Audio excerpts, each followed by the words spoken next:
இப்போ நம்ம tips number 5 பார்க்கலாம். டிப்ஸ் நம்பர் 5ல என்ன பார்க்க போகிறோம்னு பார்த்தீங்கன்னா, நம்ம வீட்டில் மழை காலங்களில் வந்து பார்த்தீங்கன்னா குழந்தைங்களுடைய ஷூஸ் வந்து துவைக்கிறது ரொம்பவே கஷ்டமாக இருக்கும். அப்படியே துவைச்சாலும் அந்த ஷூஸ் வந்து காயறதுக்கு 2-3 நாள் எடுத்துக்கும். ஸோ அந்த மாதிரி நேரங்களில் உங்ககிட்ட இருக்கக்கூடிய வாழைப்பழ தோலை யூஸ் பண்ணி சூப்பராக பாலிஷ் போட்ட மாதிரி ஷூவை வந்து மாற்றிக்கலாம்.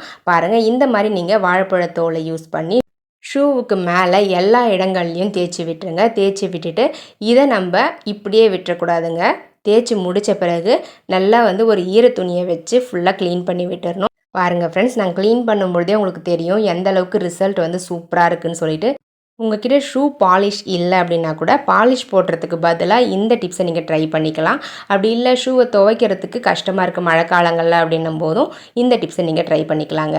ஸோ ரொம்பவே யூஸ்ஃபுல்லாக இருக்கும், எல்லாருக்குமே ட்ரை பண்ணி பாருங்கள். ட்ரை பண்ணி பார்த்துட்டு ரிசல்ட் எப்படி இருந்தது அப்படின்றத கமெண்ட் செக்ஷனில் மறக்காமல் கமெண்ட் பண்ணுங்கள் ஃப்ரெண்ட்ஸ்.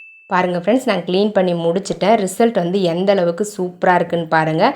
பழசாக இருந்த ஷூ வந்து பார்த்திங்கன்னா புதுசு மாதிரி மாறிடுச்சுங்க. உங்களுக்கு தேவைப்பட்டால் நீங்களும் இதே மாதிரி ட்ரை பண்ணி பாருங்கள்.